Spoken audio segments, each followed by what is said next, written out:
Jika mendengar nama tempe, sudah pasti kita terbayang akan kelezatan makanan yang menjadi kesukaan banyak masyarakat Indonesia. Makanan yang berbahan dasar kedelai itu sudah sejak lama menjadi panganan sehari-hari dan bisa dimasak menjadi berbagai jenis makanan. Bahkan saat ini, banyak usaha rumahan yang menjadikan tempe sebagai bahan baku pembuatan olahan oleh-oleh khas daerah, seperti yang ada di toko oleh-oleh Ibu Nur yang berada di Jalan Ciliwung, Kota Malang. Sekitar 60 kg kedelai direbus sekitar 4 jam hingga empuk, dan hasilnya inilah yang akan dibuat menjadi tempe. Tempe yang sudah matang akan didinginkan terlebih dahulu di dalam keranjang bambu besar. Setelah dingin, barulah kedelai akan diberi ragi untuk membantu proses fermentasi kedelai menjadi tempe. Hasil campuran kacang kedelai dan ragi ini kemudian dikemas ke dalam kantong plastik. Bungkusan berisi kedelai ini akan difermentasi selama 2 hari di dalam ruangan khusus. Dalam sehari, karyawan Ibu Nur akan membuat sekitar 60 bungkus tempe. Ukuran dan bentuk bungkus tempe yang dibuat menyesuaikan dengan kebutuhan.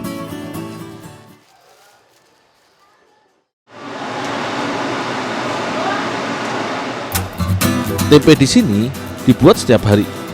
Tempe akan dipotong tipis menggunakan mesin pemotong yang sudah dirancang khusus.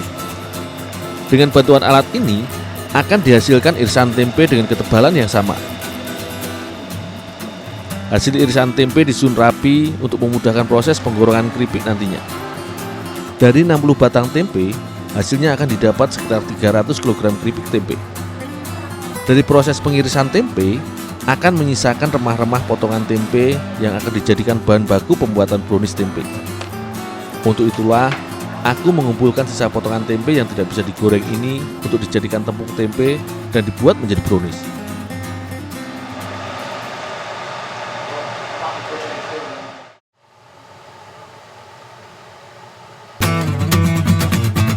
Untuk dapat dijadikan tepung, sisa potongan tempe harus dikeringkan terlebih dahulu.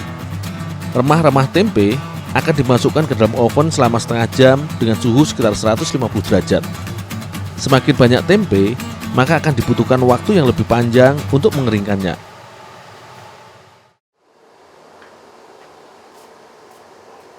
Tempe kering hasil pengovenan yang sudah kering ini tinggal di blender untuk mendapatkan tepung tempe yang diinginkan. Tepung tempe yang berasal dari 100% kacang kedelai ini tentu saja baik dikonsumsi karena bernilai gizi tinggi. Mengandung sekitar 18 jenis protein dan asam amino yang mudah dicerna, sehingga cocok dikonsumsi bagi kita yang sedang berdiet. Serat tinggi dalam tempe juga baik untuk mengontrol kadar gula darah, sehingga baik dikonsumsi bagi penderita diabetes. Tentu saja, harga tempe yang lebih murah dibandingkan bahan protein hewani lainnya membuat tempe bisa menjadi pilihan untuk konsumsi sehari-hari.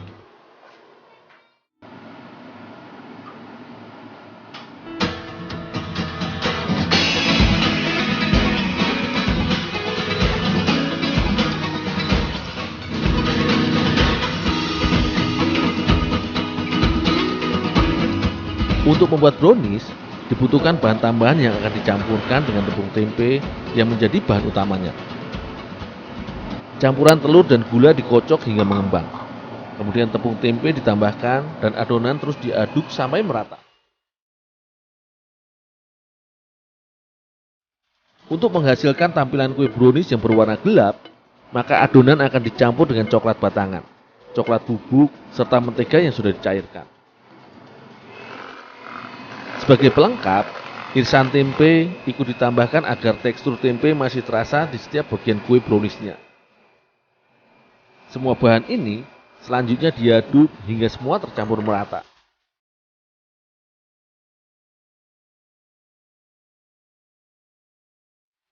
Adonan kue ini selanjutnya dimasukkan ke dalam loyang yang sudah diolesi mentega untuk di oven.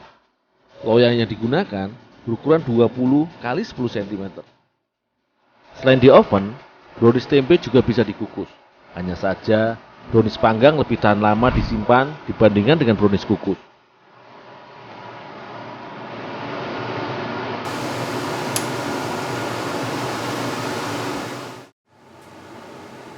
Setelah 1 jam, loyang kue sudah bisa diangkat dan tinggal diberi tambahan topping. coklat, keju, dan krim menjadi pilihan topping yang banyak digemari oleh para pemburu oleh-oleh khas Malang ini.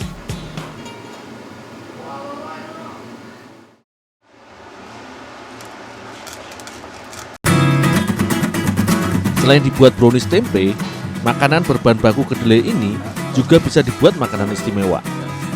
Ibu Atik, sang pemilik usaha toko oleh-oleh ini, bisa memasak tempe menjadi gelatin yang lezat. Untuk dimasak menjadi gelatin tempe, bumbu berupa bawang putih dan merah dihaluskan bersama lada dan ketumbar.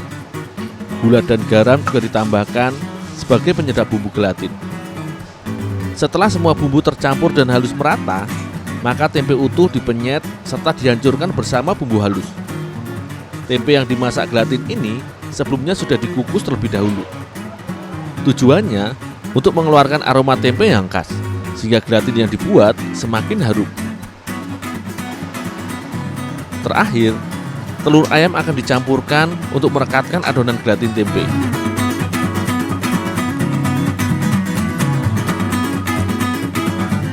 Tempe halus yang telah bercampur dengan bumbu dan telur ini selanjutnya dibungkus ke dalam kantong plastik. Tujuannya untuk memudahkan pemasakan gelatin sekaligus membentuk gelatin menjadi bulatan mengikuti bentuk bungkusnya.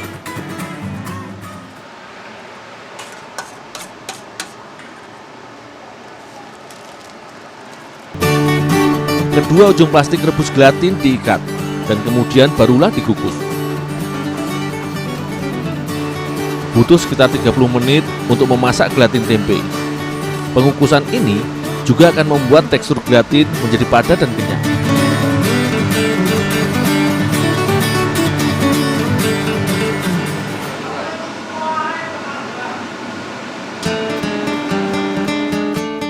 Hasil kukusan gelatin selanjutnya diiris-iris sesuai selera.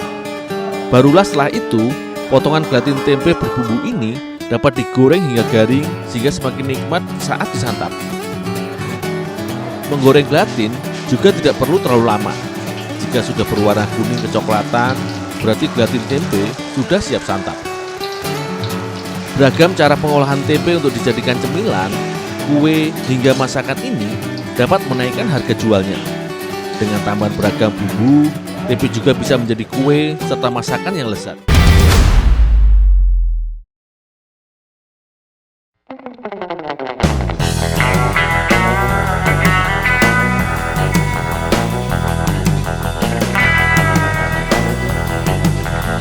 Enak yo, kalau semuanya sudah tersedia di alam, tinggal mencari pasti dapat.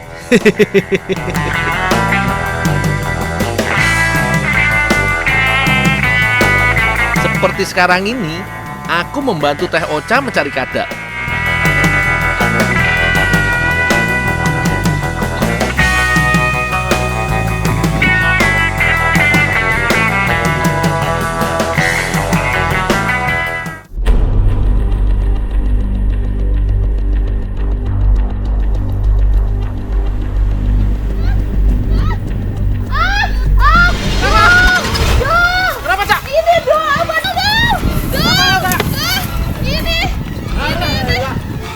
Ular Cina gini punya orang lepas kali. Hah?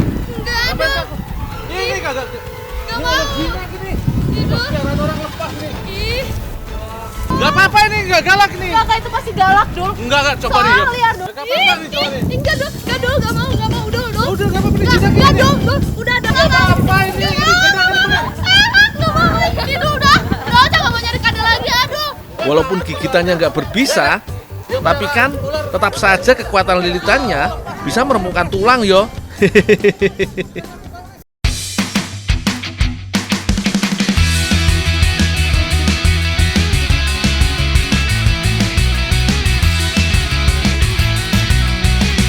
Kadal banyak diburu, dipercaya bisa mengobati penyakit yo. Salah satunya penyakit kulit karena alergi. Katanya makan daging kadal juga bisa meningkatkan stamina. Bagian kadal hidup di atas tanah. Banyak juga yang bersembunyi di liang tanah. Kalau di area terbuka, mereka banyak ditemukan di sawah, kebun, atau tepian sungai. Keberadaannya bisa ditandai dari kulitnya yang bersisik dan berkilau.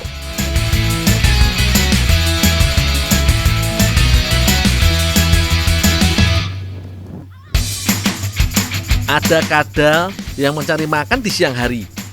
Sebagian kadal aktifnya justru malam hari. Mereka suka bersembunyi di celah-celah, kadang-kadang menyamarkan diri di tanah. Kadal termasuk hewan yang lincah. Kalau mau dapet, dia harus cepat bergerak. Mata juga mesti jeli melihat arah pergerakannya. Ya, dapat banyak belum? Banyak Pak Dul. Banyak. Ya, sini.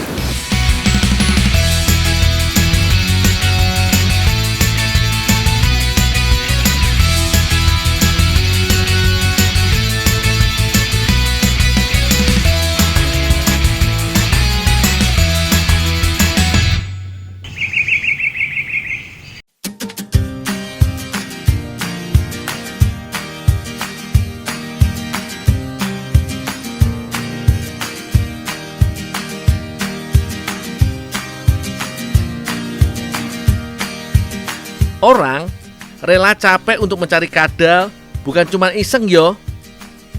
Ada alasannya. Salah satunya untuk pengobatan.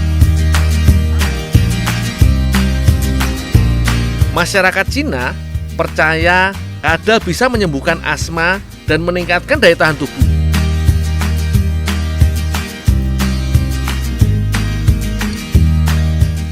Kadal juga dipercaya mengatasi penyakit kulit seperti panu, kadas, dan kurat. Biasanya tinggal digoreng dan langsung dimakan.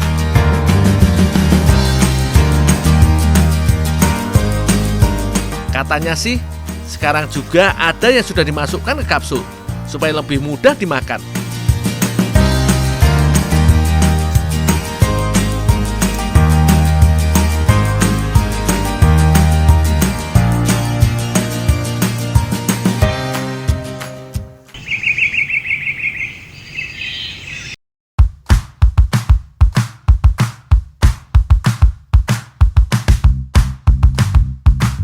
Kalau Teh Ocha sih mau ngolah kadal jadi sate.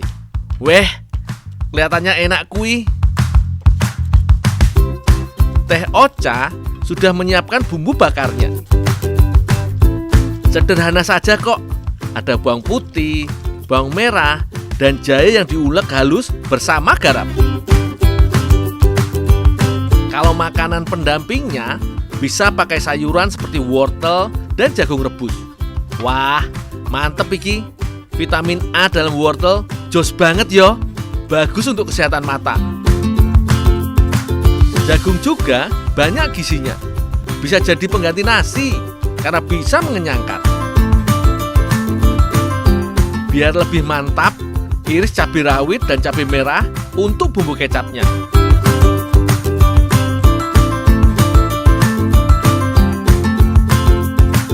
Ya, Cak. Iya Dul. Ini kadalnya udah aku bersihin. Nah, makasih banyak ya Dul ya. Sekalian tolong siapin api ya Dul buat bakar. Oh, ya.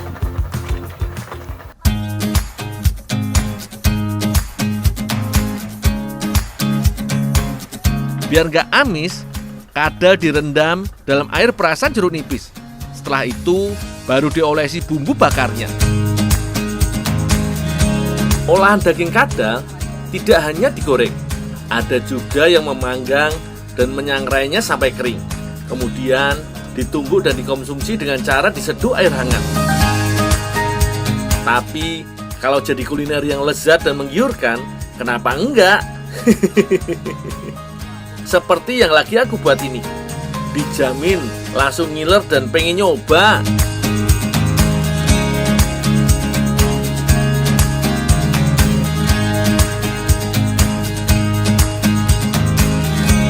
Dul, Ya dah. nih tolong bakarin ya. Oh, ya dah.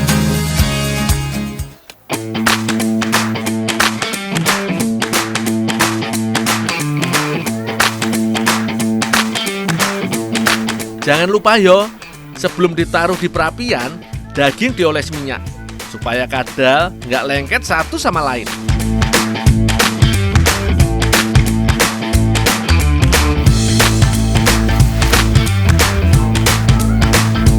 Daging kadal tidak terlalu tebal, jadi Harus rajin dibolak-balik supaya tidak terlalu kering atau gosong. Kalau gosong, rasanya kurang enak. Duh, baru dibakar saja, aromanya sudah bikin lapar.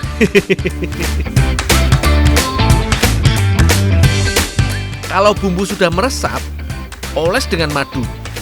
Madu membuat cita rasa sate kadal manis dan gurih. Sebaiknya tidak ada arang yang menempel ke daging yo, karena arang bersifat karsinogenik atau menyebabkan kanker. Dul, udah dia mateng, Dul? Udah teh, tapi belum semua. Ya, nggak apa-apa. Makasih ya, Dul ya. Wah, ya teh.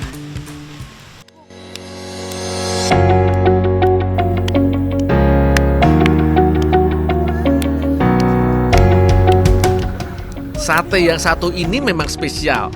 Bukan karena kadalnya saja, tapi juga rasanya. Apalagi kalau satenya dililit keju mozzarella.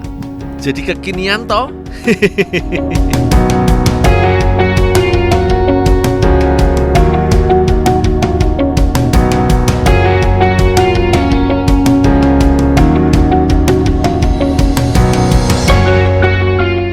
Nek, makan yuk. Makan dulu. Dagingnya tidak terlalu tebal, jadi bumbu bisa meresap. Gurih, manis, pedesnya enak pol. Baru tahu toh, kalau kadal yang sering dianggap sebelah mata bisa jadi makanan modern yang mantul. Apalagi kalau tahu manfaatnya.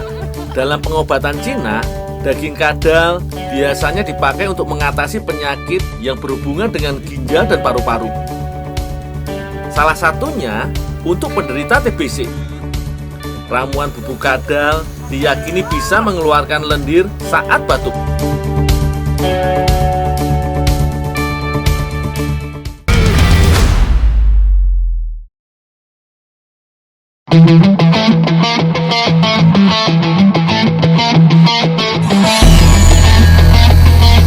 Lur, aku lagi di Pulau Lombok, bagian tengah.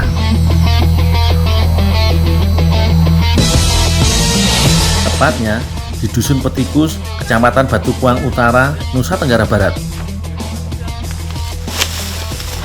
Aduh, makanya hati-hati dong nih, banyak air kena muka. Iya. Basah ini. Habis itu tadi mau dapat yang matang, cuma nggak kena lagi. Dah, saya panjat dulu ya. Ya. Di sini ada buah yang sudah mulai langka, Lulur. Hati-hati, Dul. Ika. Penasaran ndak? Buah apa yuk? Hati-hati kena kepala. Oh ya maaf Kak, nggak lihat. Nama buahnya lobe-lobe, Lur, atau biasa kita kenal dengan sebutan lobi-lobi.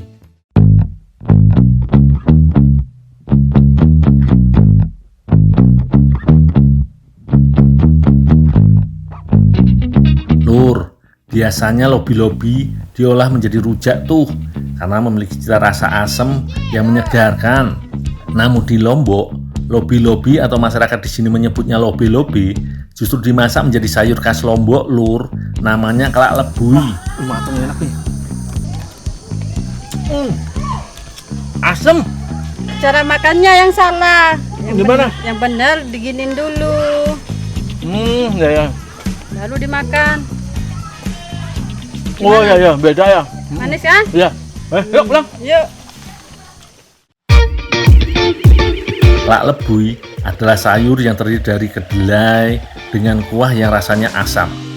Cocok sekali jika dipadukan dengan lobi-lobi yang asam rasanya. Kita cuci terlebih dulu yo, habis itu baru dipotong-potong.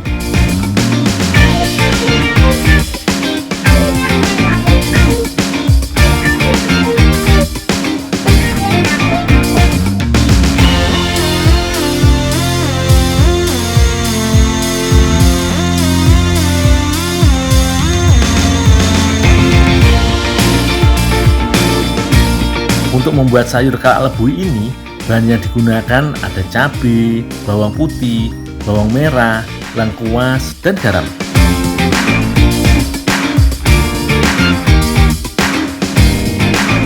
Ada yang unik yo dari sayur khas Lombok iki, yaitu menggunakan daun bawang merah pada campuran bumbunya.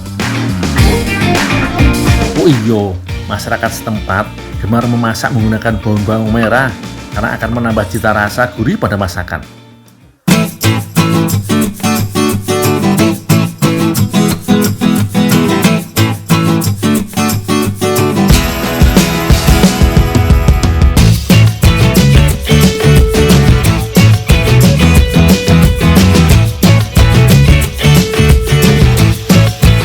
Yang sudah halus, selanjutnya ditumis menggunakan sedikit minyak panas. Tumis bumbu sampai tercium aroma harum, lalu angkat. Ojo lali, rebus juga kedelai hitamnya yo lur.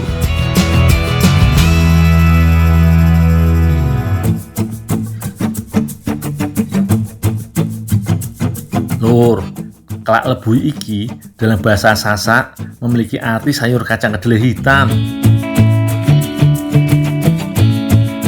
Nah, kalau kedelainya sudah empuk, sekarang masukkan bumbu tumisannya tadi sambil diaduk-aduk yo.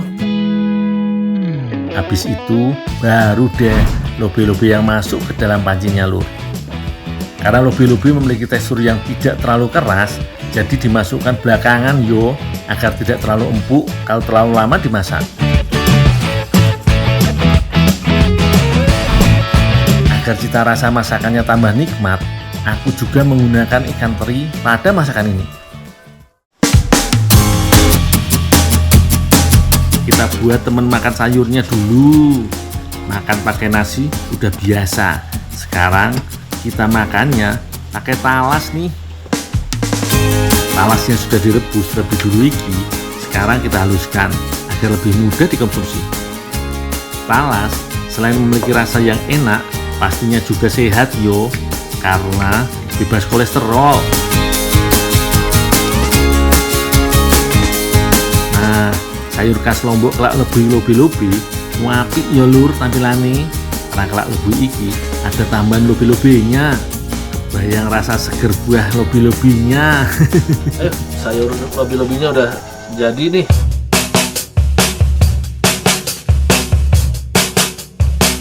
Wow, sekali lihat rasanya berwarna banget loh ini. Ada rasa asam, pedas, gurih, dan juga sedikit rasa manis.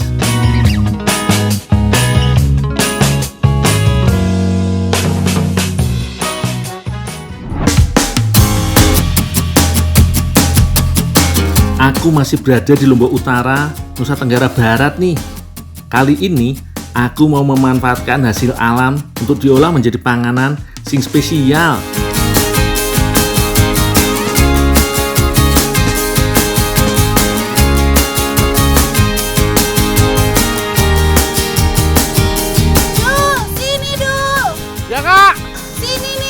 Ada apa? Bantuin saya. Ayo kak.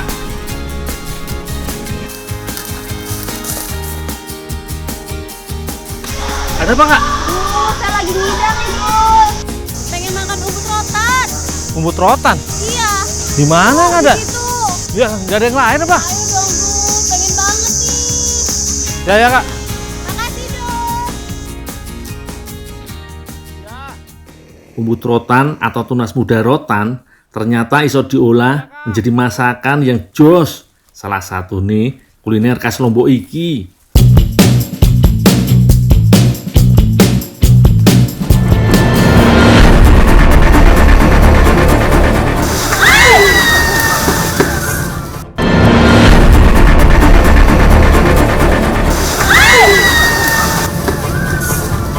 Dul, semangat ya. Waduh, tidak mudah iki lur mengambil umbut rotannya karena aku harus melewati tebing yang cukup curam. Sesekali aku juga terpleset iki, tapi aku tetap kudu semangat supaya bisa segera sampai ke ladang rotan. Nah, iki lur, batang mudanya. Aku membuat umbut rotan iki menjadi kue tradisional Lombok yang disebut kue kecrit. Gak cuma di Lombok, ternyata umbut rotan ini menjadi salah satu bahan masakan favorit khas Kalimantan. Awal mulanya, suku Dayaklah yang memperkenalkan kuliner ini terlebih dahulu. Biasanya, umbut rotan diolah menjadi beragam kuliner seperti pakat, gulai, maupun juli singkah.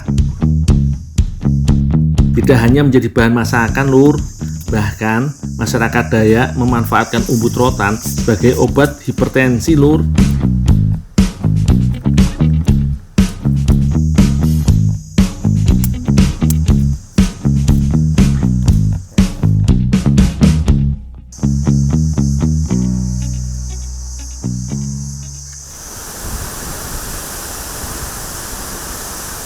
Kali ini aku akan mengolah batang rotan muda menjadi tepung.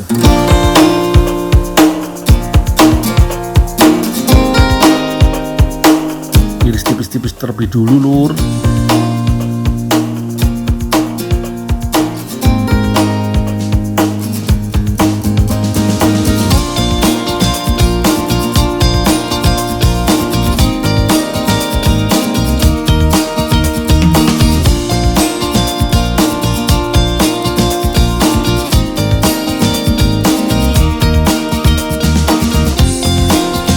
Kak, ini umbut rotannya Kak udah dipotong-potong. Langsung disangrai aja tuh.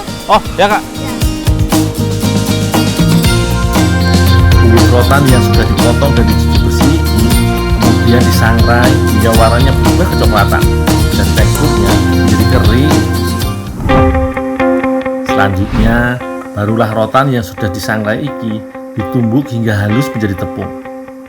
Ojo lali, habis ditumbuk langsung diayak ya, Lur, supaya tepung umbut rotannya semakin halus. Oh iya, Lur, agar tampilannya tambah menarik, kita gunakan juga pewarna alami yo. Bahannya dari buah naga merah tuh. Buat pewarna dari buah naga iki, caranya tinggal dikorek buah naganya lalu diperas dengan serbet kain. Lur, untuk membuat kue kecirit iki, bahan yang dibutuhkan ada tepung ketan, gulai, air, dan juga pastinya sebenang utamanya tepung rotan. Kak, ini umbut rotannya udah jadi tepung. Iya, makasih Dun. Oke, Lur, sekarang kita buat adonan kuenya yo. Campurkan tepung ketan, gulai, tepung rotan, dan air. Aduk hingga adonan menjadi kalis. Kalau sudah, adonan dibagi menjadi dua bagian. Bagian adonan dibiarkan original, sebagian lagi menggunakan pewarna alami buah naga ya, Lur. Uleni adonan hingga tercampur merata dan adonan berubah warna menjadi kemerahan. Nah, Lur, adonan pun siap dibentuk dan diisi gula merah deh.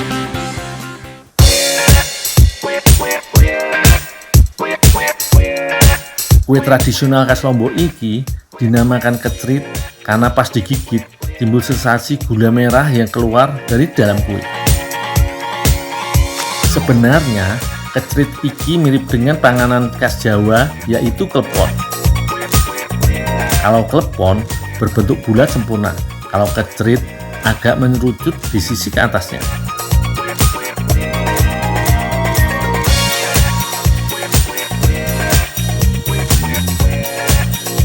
Nah, sekarang tinggal dikukus deh.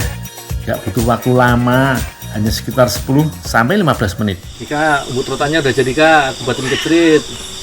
Yeay, jadi juga. Aku coba satu ya. Ya. Kecrit khas Lombok iki pun siap dihidangkan. Teksturnya kenyal, berpadu dengan rasa manis pada isiannya, membuat sensasi makanan yang aduhai nikmatnya, Lur. Rotan ternyata tumbuhnya kan di tebing-tebing ya dia. Iya. Tadi Dul, makasih banyak ya. Iya sih. Untung orang ngidam, kalau orang ngidam mahal juga carinya. Pengen banget, sekarang udah kecapean.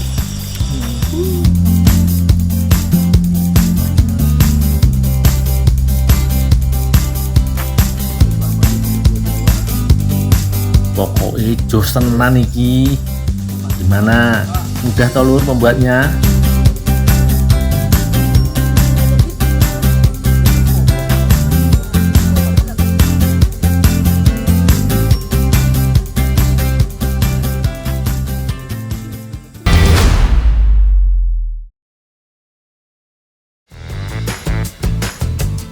Ade memintaku mencari kayu.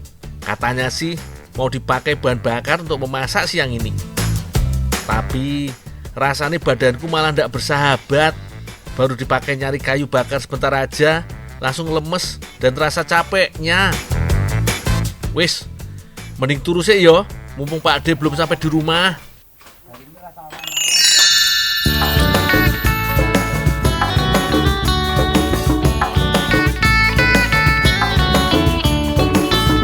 Oh, anak pujaanku, kembang desa yang paling cantik. Dekat denganmu membuat jantungku berdebar-debar.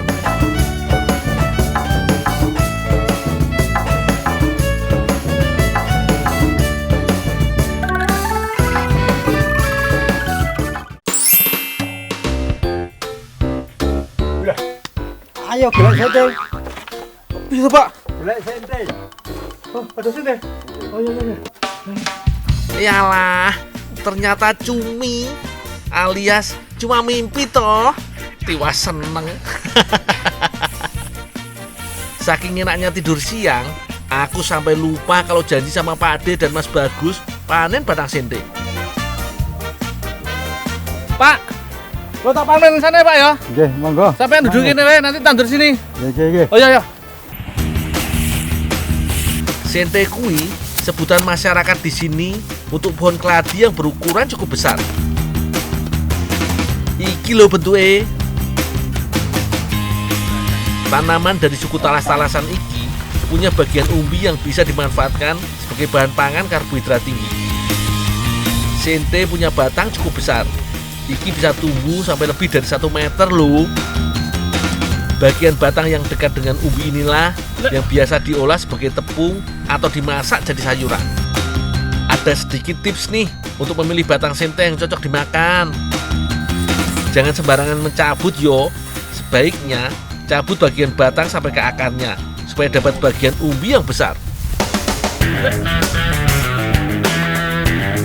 Kalau mengolah umbinya, pilih yang warnanya putih dan batangnya besar.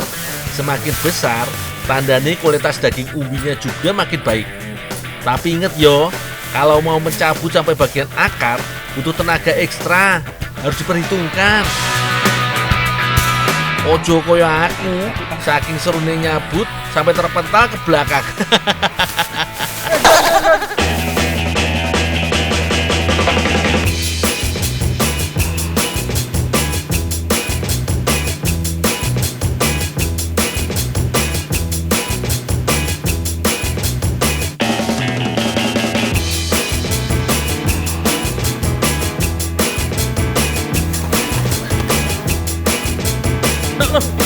Wis beres iki, langsung diolah wae yo.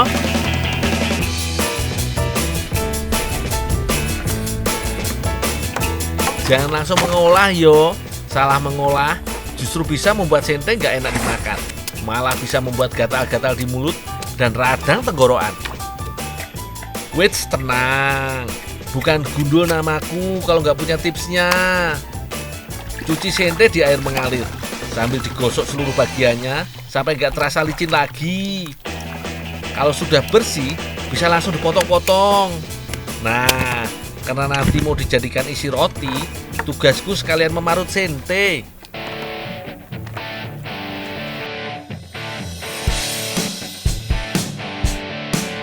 Wah, bentuknya mirip-mirip hasil parutan kelapa yo. Bedane, sing iki lebih lembut dan warnanya lebih segar.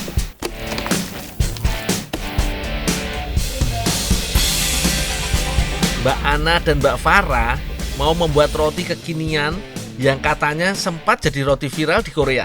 Namanya garlic cheese bread, tapi ala-ala desa. Bahannya hampir sama dengan adonan roti lainnya. Pakai telur ayam, susu cair, susu bubuk, pengembang roti, dan tepung terigu serbaguna. Kalau untuk krimnya terbuat dari keju parut, susu bubuk, dan tepung maizena. Wits, sabar pemirsa, masih ada bahan lain yang harus disiapkan. Ada lapisan bawang putihnya. Kalau sing iki cukup margarin cair, bawang putih cacah, dan parsley. Dan Daripada penasaran, langsung buat adonannya wae yo. Telur dan susu dikocok sampai mengental. Kemudian masukkan pengembang roti dan susu bubuk. Setelah diaduk sampai agak mengembang, tambahkan tepung terigu serbaguna. Kalau sudah mau kalis, masukkan margarinnya. Tidak hanya membantu melembutkan adonan loh, margarin juga mencegah adonan nggak terlalu lengket dalam cetakan. Kalau sudah, diamkan selama 1 jam sampai adonan mengembang. Sambil menunggu, bisa langsung buat adonan karamel bawang putihnya. Tinggal dicampur semua bahannya. Wah, Mbak Farah pakai peterseli yang cukup banyak untuk saus bawang putihnya. Pasti makin enak iki. Peterseli gak hanya menambah cita rasa lo yo, tapi juga akeh manfaatnya. Mulai dari vitamin sampai mineral yang bagus untuk metabolisme tubuh.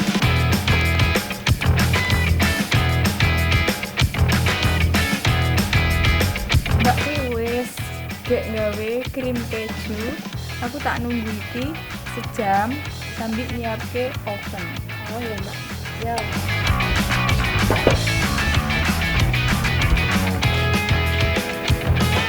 Lapisi cetakan roti dengan margarin dan kertas roti. Iki wajib yo, daripada roti ini lengket dan rusak pas mateng. Kalau oven sudah panas dan adonan sudah mengembang, langsung wae dibentuk. Kemudian masukkan ke cetakan kue. Tinggal dipanggang sekitar 40 menit. Awas, api ini sing standar wae. Nek kelamaan terus gosong roti ini, aku gak tanggung jawab loh yo.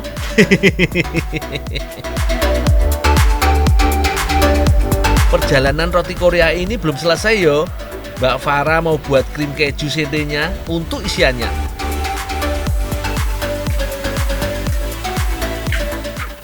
Mbak, ini Mbak, batang sentenya Mbak, udah tak parut Mbak.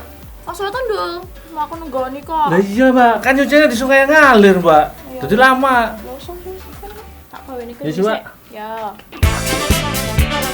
Langsung panaskan panci masaknya yo. Tuang susu cair dan masukkan parutan sente. Langsung diaduk sampai rata. Kemudian tambahkan keju parut dan tepung maizena. Ojo lali, pakai susu bubuk supaya rasa krimnya semakin gurih. Biar warnanya semakin meriah, Mbak Farah menambahkan sedikit pewarna makanan. Jadi makin meriah toh krim keju sentenya. Kalau semua bahan sudah siap, langsung dibentuk wae. Mumpung masih panas semua. Kalau dingin, hasilnya jadi kurang bagus. Roti ini dibelah dulu yo, terus diisi krim keju sente. Kemudian langsung dirapatkan dan dirapikan. Terakhir, lapisi roti dengan saus bawang putih supaya aroma dan rasanya makin nendang. Nggak cuma tampilannya yang bagus, tapi wangi gurihnya juga bisa kecium loh. Jadi bikin tambah ngiler iki. Lembutnya roti bercampur dengan gurihnya krim keju sente dan lapisan bawang putih. Jos gandos pokoknya. Sing jelas, roti sing iki lebih spesial dari roti Korea aslinya. Soalnya ada tambahan batang sente. Istimewa pokoknya. Istimewa. Ini Mbak.